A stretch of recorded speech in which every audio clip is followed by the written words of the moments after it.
এখন কিছু মানুষের কোশ্চেন হচ্ছে যে অনলাইনে ডকুমেন্ট আপলোড হচ্ছে না, তাতে কি কোনো সমস্যা হবে? দেখুন, অনলাইনে ডকুমেন্ট সাবমিট হচ্ছে না, সেই অপশন ইলেকশন কমিশন অফ ইন্ডিয়ার যে ওয়েবসাইট আছে সেখানে ডকুমেন্টস আপলোড করার কোনো অপশন দেয় নাই, তাই আপলোড হচ্ছে না, ঠিক আছে।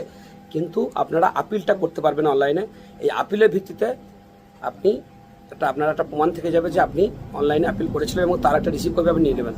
তারপরে দ্বিতীয় কোশ্চেন হচ্ছে, তাহলে অফলাইনে ডকুমেন্ট জমা নিচ্ছে কেন? দেখুন, অফলাইনে ডকুমেন্টস জমা নিচ্ছে, আপনি আপিল করার সাথে সাথে আপনি কিছু ডকুমেন্ট যদি অ্যাটাচ করে দেন, তাহলে সেখানকার স্টাফরা, এসডিও বা ডিএম অফিসের স্টাফরা সেটা জমা নিতে বাধ্য বা তারা ঘোরাবে না। কিন্তু এটা মাথায় রাখবেন যে আপনি আজকে ডকুমেন্টস দিয়ে দিলেন মানেই যে পরবর্তীকালে আপনার ডকুমেন্ট লাগবে না তার কোনো গ্যারান্টি নেই, কারণ এরপর হিয়ারিংয়ে ডাকা হবে। আর এই যে অফলাইনে আপনারা ডকুমেন্টসটা দিচ্ছেন এসডিও বা ডিএম অফিসে, এটা কিন্তু ডিজিটালাইজেশন করা হচ্ছে। মানে এসডিও অফিস বা ডিএম অফিসে যে স্টাফ আছে তারা আপনাদের ডকুমেন্টসগুলো নিয়ে ডাইরেক্ট কম্পিউটারে পুট করছে এবং সেটা ডিজিটালাইজ করছে, ঠিক আছে।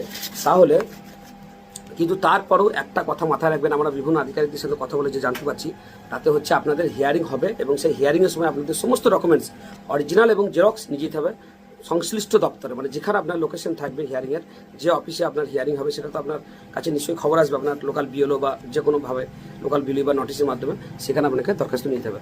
এখন তৃতীয় কোশ্চেন হচ্ছে যে কিছু মানুষ এরকম কোশ্চেন করছে যে স্যার অনলাইনে আপিল করেছি, তাহলে কি আর অফলাইনে করা দরকার আছে? দেখেন, অনলাইনে আপনি আপিল করেছেন, সেখানে একটা সমস্যা হচ্ছে কি, অনলাইনে আপনি ডকুমেন্ট সাবমিট করতে পারছেন না, অনলাইনে শুধু আপিলটাই করতে পারছেন, ঠিক আছে। আপনার সমস্যাটা আপনি জানাতে পারছেন, আপনি কি চাই সেটা জানাতে পারছেন, আপনার নাম, আপনার অ্যাড্রেস জানাতে পারছেন, ফোন নম্বর জানাতে পারছেন, ইপিক নাম্বার জানাতে পারছেন, কিন্তু আপনি কী ডকুমেন্টস আপনার কাছে আছে, আপনার বাবার বা আপনার কী ডকুমেন্টস আছে সেটা তো আপনি আপলোড করতে পারছেন না, তাহলে এটা সমস্যা হয়ে যাচ্ছে। ওই কারণে আমরা বলবো যে আপনার অনলাইনে আপিল করার সঙ্গে সঙ্গে অফলাইনেও একটা আপিল করে দেন।